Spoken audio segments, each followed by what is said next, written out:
사람들이 알고 있는 성경 말씀들이 그래도 꽤 있습니다. 교회를 다니든 다니지 않든 많은 사람들이 성경 말씀을 듣고 또 좋아하기도 합니다.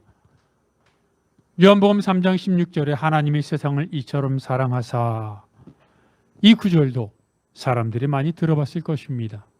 또한 시편 23편에 있는 여호와는 나의 목자시니 내가 부족함이 없으리로다, 얼마나 사람들이 좋아하는 말씀이겠습니까?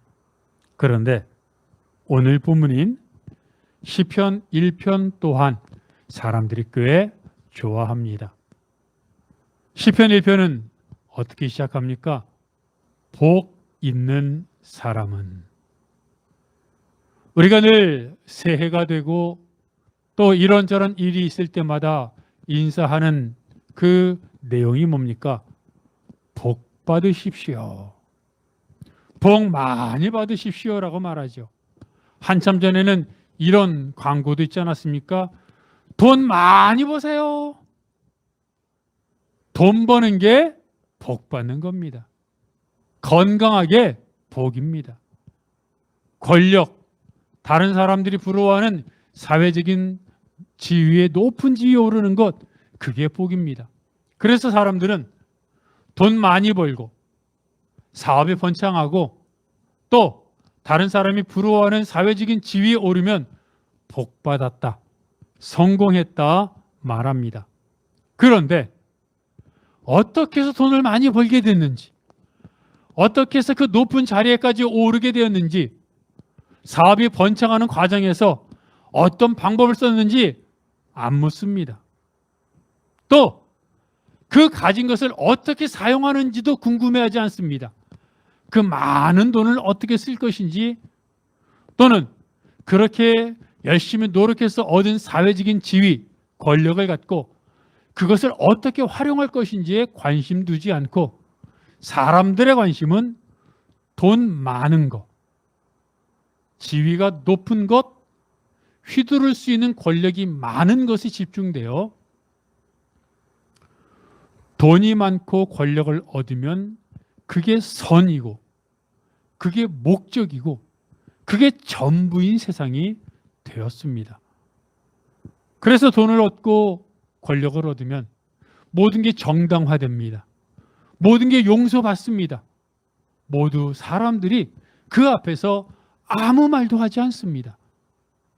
세상이 이러다 보니 자라나는 청소년들이 뭘 배우겠습니까?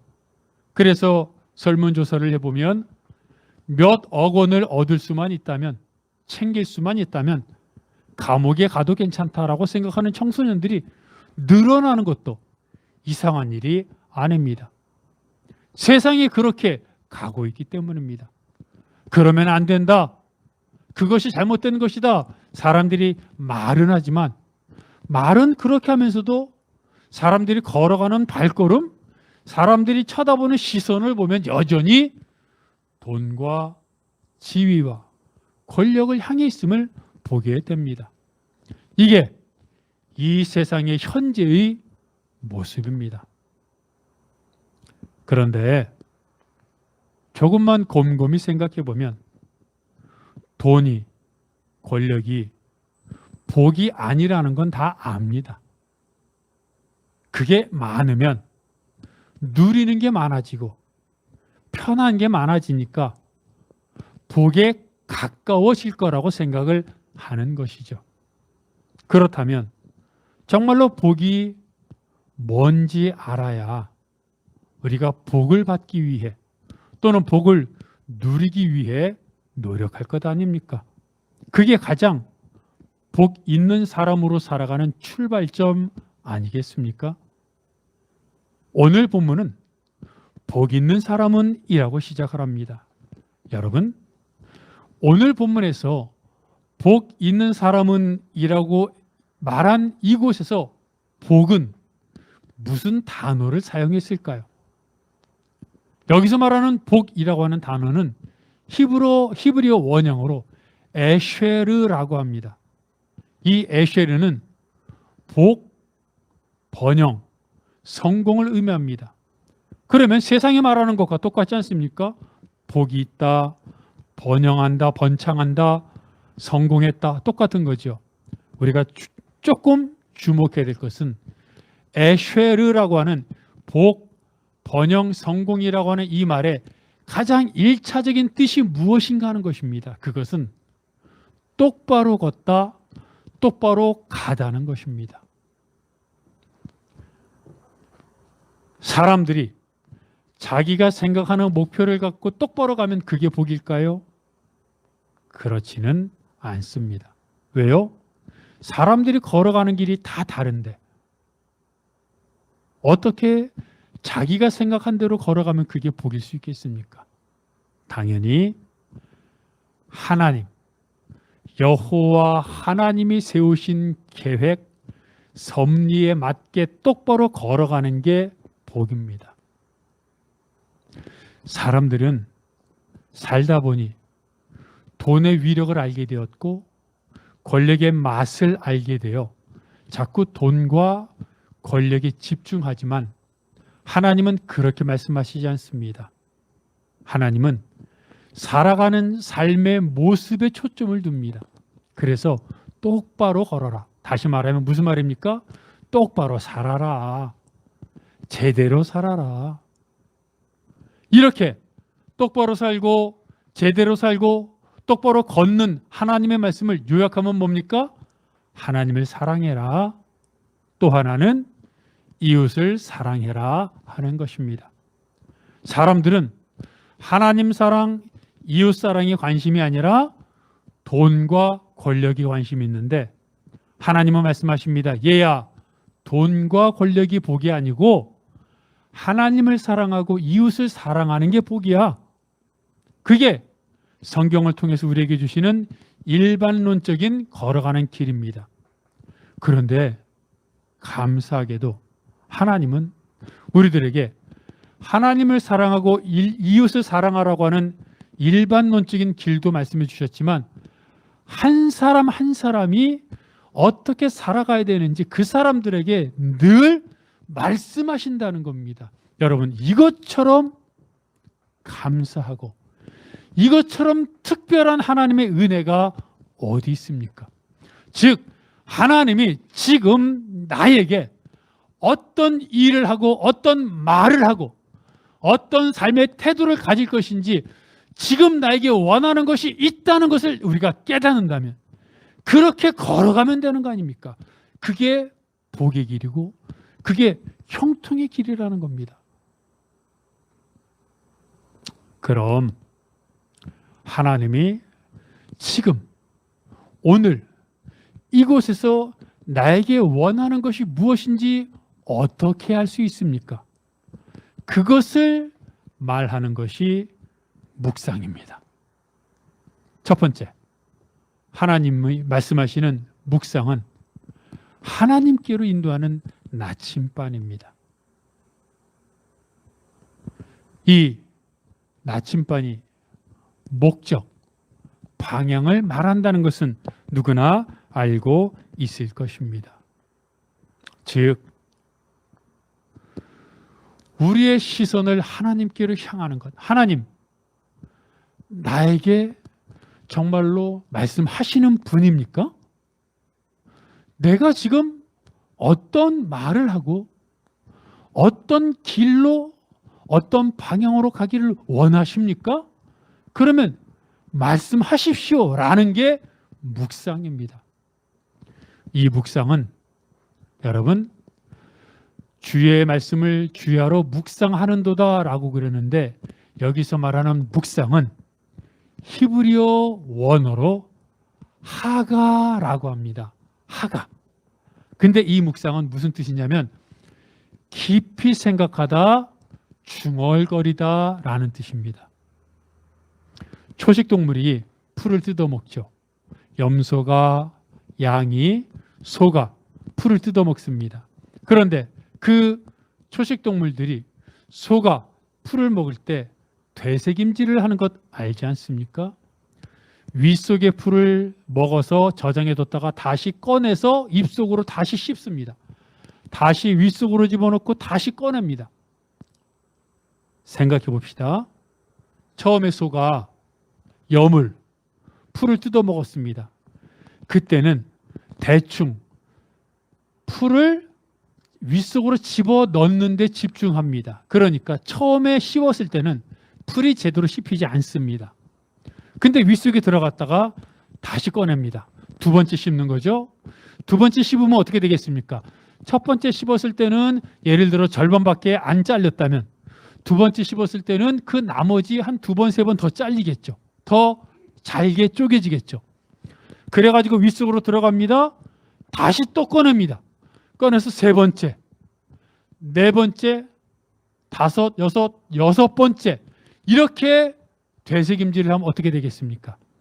처음에 씹었을 때는 풀이 그냥 들어가기만 했던 것이 점점 잘게 찌고 짜게지고 잘게 짜게지고 잘게 뜯어져서 나중에는 흔적도 없이 소화될 수 있도록 정말로 야물게 소화가 될 것입니다. 이게 되새김질입니다.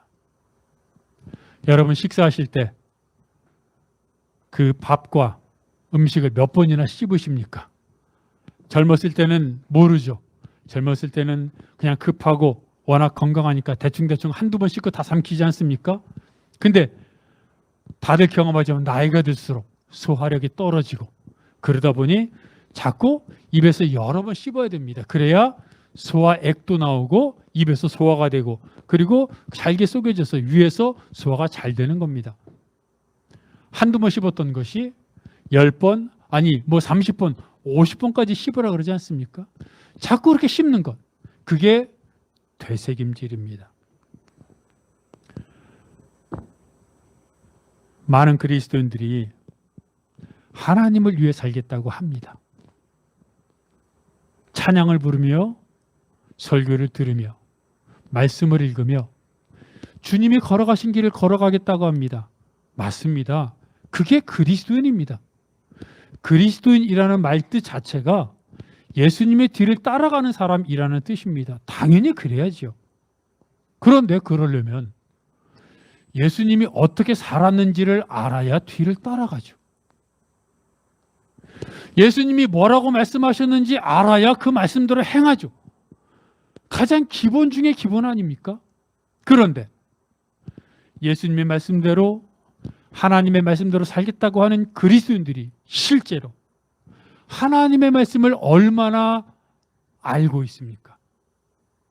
하나님의 말씀을 얼마나 읽고 있습니까?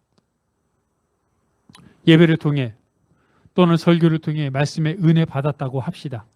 그 은혜 받은 말씀, 은혜 받은 성경 구절 언제까지 기억납니까? 하루? 이틀? 이틀 정도만 지나면 들었던 설교 말씀 본문이 어딘지 제목이 뭔지 내용이 뭔지 기억도 안 날 겁니다. 왜요? 세상에 살다 보니 업무 처리해야죠.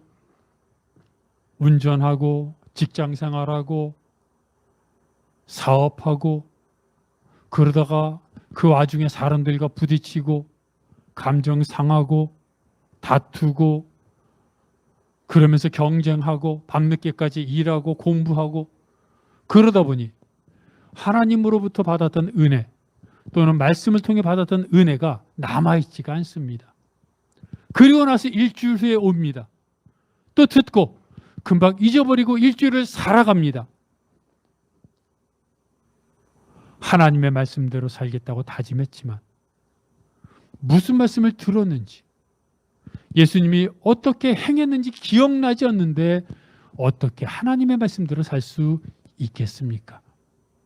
그래서 묵상이란 소가 양이 염소가 풀을 계속해서 꺼내서 말씀을 되새기며 씹어 먹듯이 내가 그날 받은 그 순간 받은 말씀을 자꾸 꺼내는 겁니다.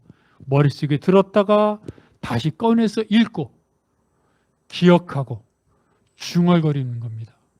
복 있는 사람은 여호와의 율법을 즐거워하여 그 율법을 주야로 묵상하는도다. 그러다가 일합니다. 그러다 문득 아, 맞아. 복 있는 사람은 여호와 율법을 즐거워하여 그 율법을 주야로 묵상하는도다. 아, 주야로 묵상하는 것이지. 여호와 율법을 즐거워하는 것이지. 그게 복 있는 사람이지. 나는 그럼 복 있는 사람인가? 또 그리고 일합니다. 또 이렇게 살다가 아, 복 있는 사람은 여호와 율법을 즐거워하지. 내가 여호와 율법을 즐거워했나? 여호와 율법을 즐거워한다면 많이 보게 될 텐데 그렇지 않습니까? 즐거워하면서 안 보면 그게 즐거워하는 겁니까? 즐거워하지 않는 거지. 사랑한다고 말하면서 떨어져서 지내면 그게 사랑하는 겁니까? 그러면서 주님 여호와의 율법을 말씀을 묵상하게 하소서 기도하는 겁니다. 그런 과정 중얼중얼거립니다. 복 있는 사람은 복 있는 사람은 복 있는 사람은. 그러다 보면 여러분 그런 묵상을 하지 않았을 때는 하나님의 말씀이 기억나지도 않았는데 하나님 말씀을 기억합니다. 복 있는 사람은 율법을 묵상하는 사람이다.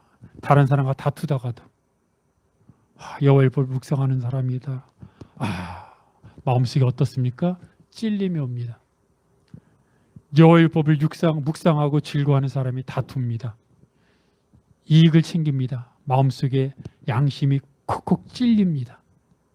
그러면서 어떤 생각을 합니까? 아이고 주님 제가 잘못했습니다. 그러면 안 됐는데 참아야 했는데 내가 조금 더 손해봤으면 되는데 다른 때는 아무 생각 없었습니다. 화나고 내가 이기고 싶고 내가 일어서고 싶고 그랬는데 말씀을 묵상하다 보니 아이고 주님 죄송합니다. 다음에는 제가 주님 말씀대로 하겠습니다 하는 겁니다. 그리고 하다 보면 또 다툽니다. 또 말씀이 생각납니다. 아이고 또 주님 또 죄송합니다. 그러면서 평상시 같았으면 10번 다툴 게 묵상하다 보니 8번을 다투게 되고 6번을 다투게 되고 그 말은 반대로 뭡니까? 2번을 참고 4번을 참고 6번을 참고 그게 바로 하나님께 나아가는 묵상이라는 겁니다. 여러분 뇌 안에 하나님의 말씀이 들어와 있어야 하나님 말씀대로 살지요. 하나님의 말씀을 한 번 들은 것으로는 하나님의 말씀대로 살 수 있는 힘이 없습니다. 그래서 제가 영적인 근육이라고 말하지 않습니까? 하나님의 말씀을 자꾸 묵상해야 복 있는 사람, 복 있는 사람, 복 있는 사람. 그래야 자꾸 10분 뒤에 자꾸 떠오르지요. 복 있는 사람. 운전하다가 복 있는 사람. 그랬는데 운전하다가 복 있는 사람 했는데 좀 안 좋은 사람이 차에 탑니다. 그럼 어떻게 됩니까? 평소 같았으면 기분 나쁘고 그랬을지 모르지만 복 있는 사람은 그럼 그렇지. 내가 복 있는 사람이지. 잘 대해줘야지. 이렇게 되는 겁니다. 이게 하나님 말씀대로 사는 묵상의 힘인 겁니다. 그래서 디트리히 본 회퍼라고 하는 독일의 유명한 목사님은 많은 사람들과 서신을 나누면서 최전선에서 전쟁 중에 있는 한 군인에게도 서신을 전하며 이렇게 말합니다. 하나님 말씀을 묵상하는 것은 내 마음속에 있는 질서를 유지하는 방법입니다 라고 말합니다. 말씀을 묵상할 때 내 살아가는 삶의 우선순위가 결정되는 겁니다. 말씀이 내 안에 들어올 때 말씀이 첫째가 되는 겁니다. 어떤 사람이 디트리 보네포 목사님에게 묵상이 뭡니까? 라고 물어봤습니다. 그랬더니 목사님이 묵상은 마리아가 그랬던 것처럼 예수님의 말씀을 받아들이고 그 말씀을 깊이 생각하는 겁니다 라고 얘기를 했습니다. 말씀을 받아들이고 한 절 한 절 꺼내는 겁니다. 복 있는 사람은 여호와 율법을 즐거워하여 그 율법을 주야로 묵상하는도다. 그렇지. 복 있는 사람은 여호와 율법을 즐거워하여 그 율법을 주야로 묵상한다. 나도 그래야겠다. 주님, 그런 율법을 나에게 주셔서 감사합니다. 주님, 주님이 내가 운전하는데, 내가 일하는데 항상 동행해 주시니 행복합니다. 주님, 사랑합니다. 이게 묵상인 겁니다. 그러면 평상시에는 아무 생각 없이 살았겠지만 날마다 이렇게 주님을 기억하며 주님의 임재를 경험하며 주님을 내가 믿는 것이 행복하며 주님이 나와 함께 동행하시는 것이 행복하면 이것이 복이고 이것이 바로 행복한 삶이라는 겁니다. 여러분, 묵상은 하나님께로 향하는 나침반입니다. 그리고 두 번째로 묵상은 우리를 형통함으로 이끕니다. 오늘 본문은 뭐라고 말합니까? 복 있는 사람은 율법을 주야로 묵상하는 사람이라고 말하죠. 또 복 있는 사람은 시냇가에 심은 나무와 같다고 말합니다. 그러면 두 말씀을 합해보면 어떻습니까? 말씀을 묵상하는 사람은 시냇가에 심은 나무와 같다는 뜻이 됩니다. 말씀을 묵상하는 사람은 시냇가에 심은 나무와 같습니다. 시냇가는 마를 수 있지요. 그러나 본문에서 말하는 시냇가는 물을 인공적으로 저장해서 한 번도 물이 줄어들지 않는 인공 저수지 수로 호수와 같은 것을 말하고, 그것은 다른 말로 성령을 표현합니다. 성령의 표현, 성령의 역사하심, 성령의 기름 부으심, 성령의 임재는 끊어질 수 없습니다. 그 성령님 안에, 신의 안에 내가 뿌리 박혀 있는 것이 묵상하는 삶이라고 하는 것입니다. 생각해 보십시오. 즉, 우리가 나무입니다. 근데 그 나무의 모든 영양분과 물이 어디서부터 옵니까? 시냇가에서부터 옵니다. 시냇가가 뭐라고요? 성령님입니다.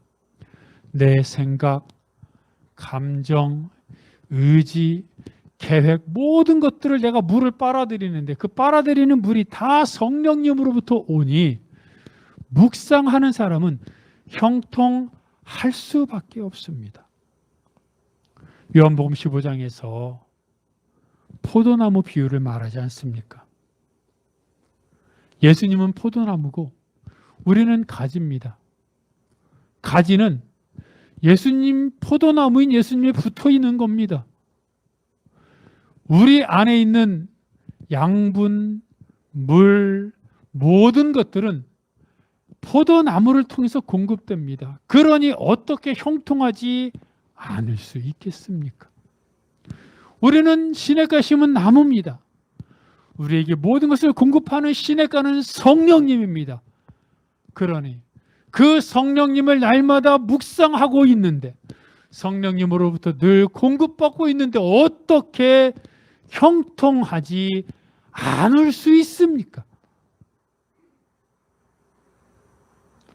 즉, 묵상한다는 것은 하나님과 늘 붙어 있는 것이고 하나님을 기억하는 것이고, 그럴 때 하나님이 내 안에 말씀을 읽을 때 위로해 주시고 눈물을 닦아 주시고, 그리고 때로는 잘못된 길로 가려고 할 때 툭툭 치셔서 바른 길 가도록 이끌어 주시는 겁니다. 1922년에 로버트 슐베트라고 하는 목사님이 태어났습니다. 근데 그는 소아마비로 태어났는데 그 당시에는 소아마비를 치료할 수 있는 약이 없어서 며칠 만에 죽을 것이라고 다들 얘기했습니다. 의사도 그랬습니다. 그런데 기적적으로 살아났습니다. 그랬더니 의사들은 이 사람은 앞으로 소아마비 약이 개발되지 않은 상태였으니까 식물 인간으로 살 거라고 단언했습니다. 그런데 신기하게도 식물 인간이 아니라 조금씩 움직이며 살았습니다. 로버트 실베트 목사의 어머니는 이 아이가 건강해질 수 있을 것이라고 생각하고 건강해져야 한다고 생각하고 계속 어린 아이를 조금씩 운동시켜 나갔습니다.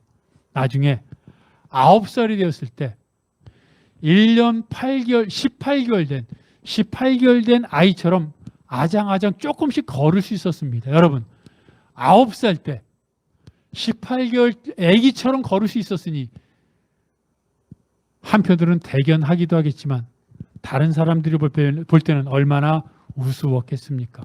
그런데 그 아장아장 걷는 9살 아이를 어머니는 학교에 집어넣습니다. 다른 아이들과 똑같이 생활하라고. 어떻겠습니까? 학교에서 아이들한테 놀림받았죠.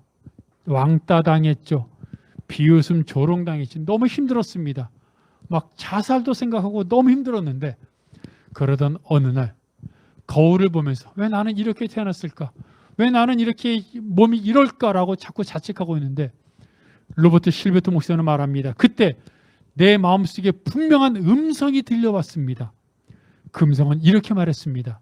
얘야, 너를 이렇게 만든 것은 나란다. 그러니 슬퍼하지 말아라.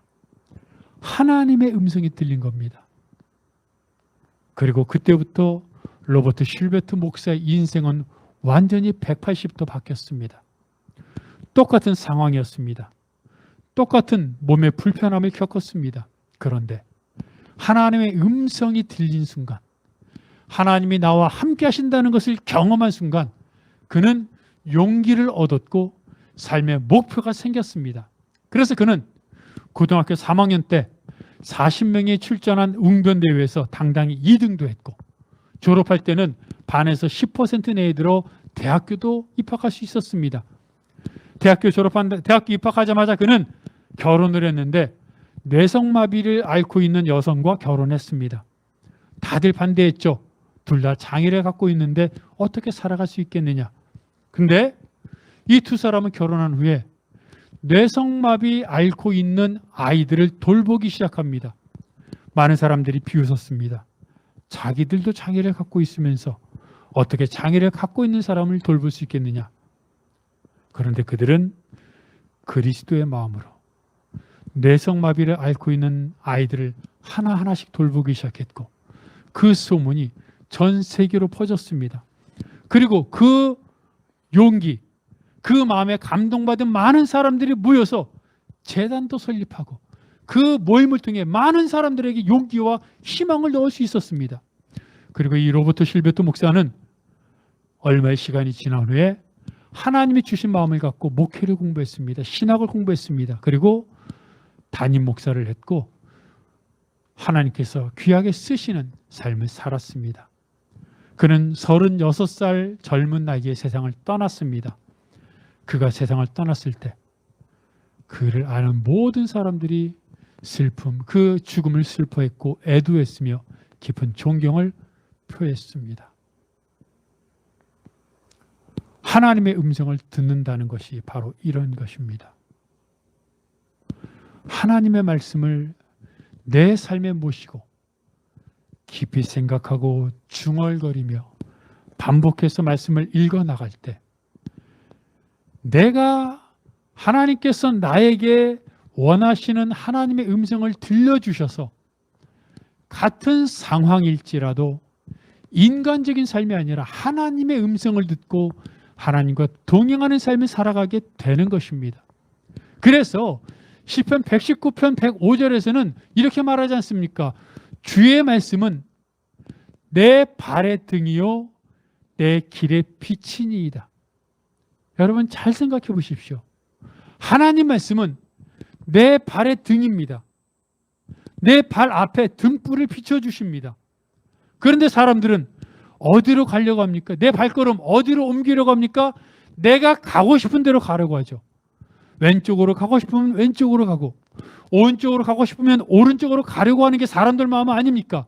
그런데 하나님은 하나님의 말씀을 주셔서 내 발 앞에 등을 비춰주십니다. 그건 누가 비칩니까? 하나님이 비춰주십니다. 누구 마음으로 비추는 겁니까? 하나님의 마음으로 비추는 겁니다. 내가 왼쪽으로 가고 싶은데 하나님의 말씀이 오른쪽으로 비칩니다. 그럼 내가 결단해야 되는 겁니다.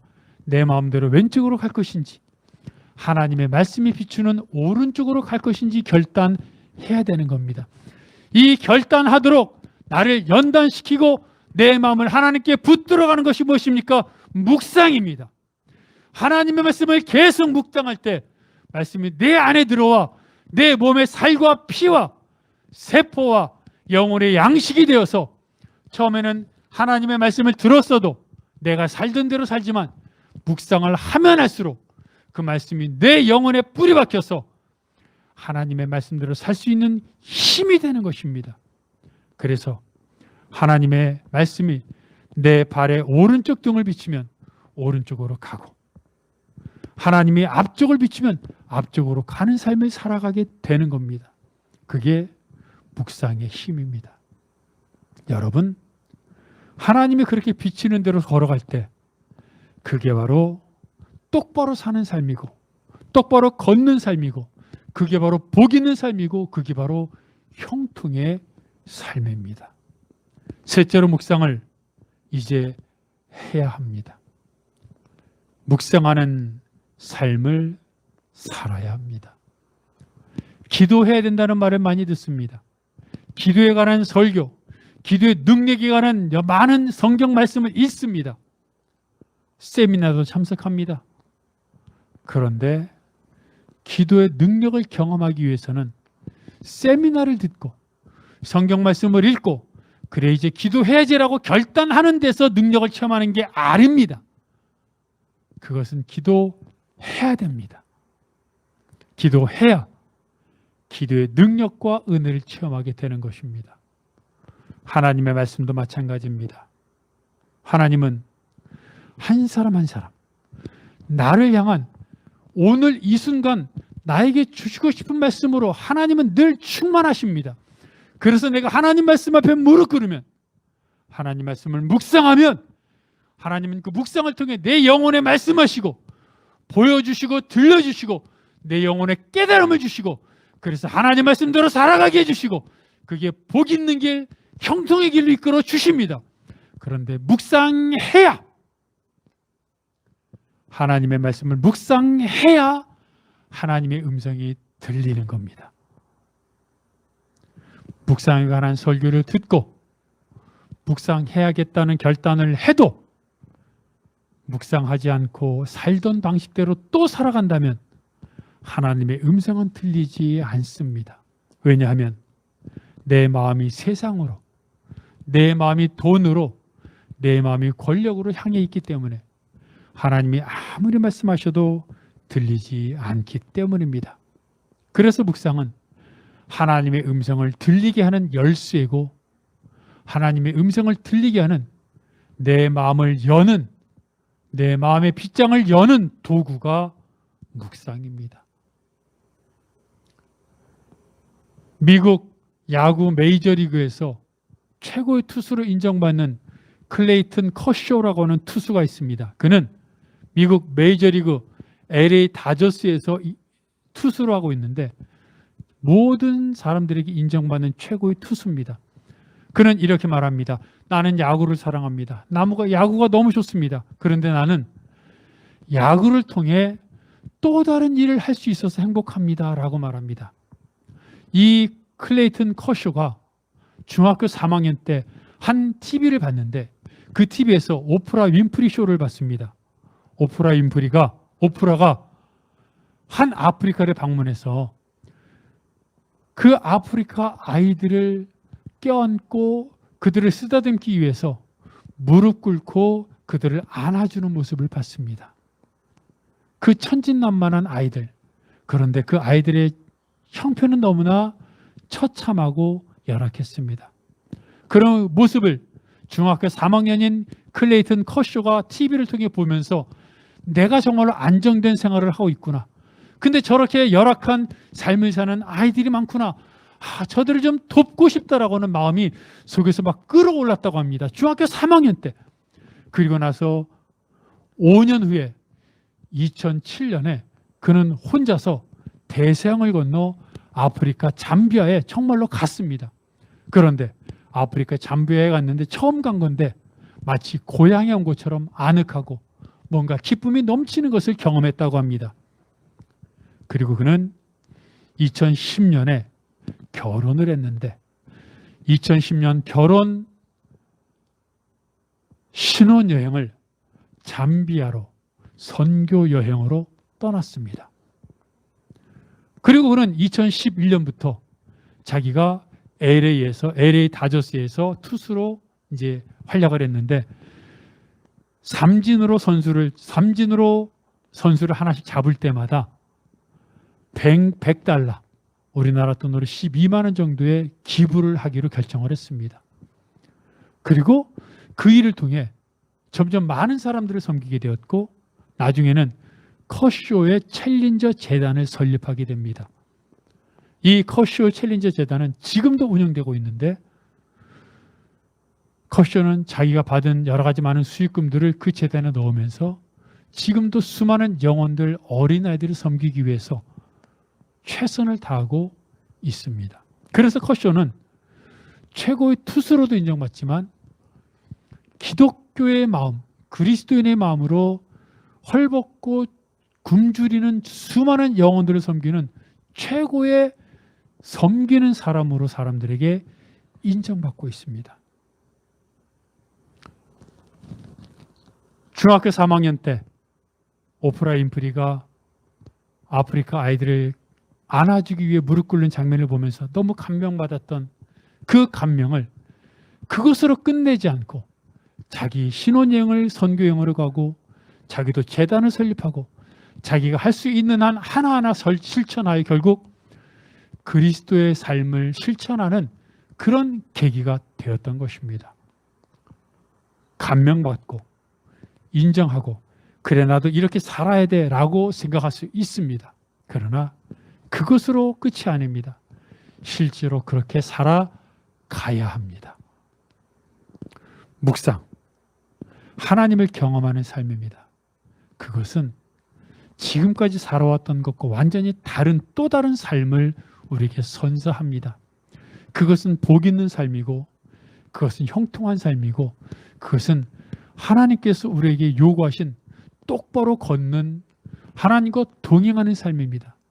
그것은 세상이 알지도 못하고 세상에 줄 수도 없는 늘 감사와 기쁨과 평안이 넘치는 행복한 삶입니다. 주님은 이렇게 묵상하는 삶을 살았고 우리들을 이렇게 묵상하는 삶으로 초대하고 있습니다.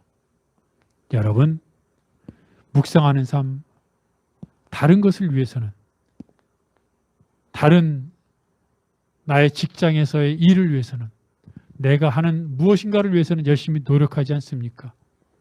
그것보다 더 큰 하나님과 동행하며 복 있는 삶을 살며 형통한 삶을 살기 위해 묵상하는 하나님의 말씀을 매일마다 주어지는 그 말씀을 읽고 중얼거리고 깊이 생각하여 날마다 내 머릿속에서 생각이 나 그것을 통해서 하나님을 경험하고 하나님의 은혜를 체험하고 말씀하시는 하나님을 경험하여 날마다 행복하고 복 있고 형통한 그리고 하나님과 동행하는 묵상의 삶을 살겠다고 다시 한번 결단하는 여러분이 되시기를 바랍니다.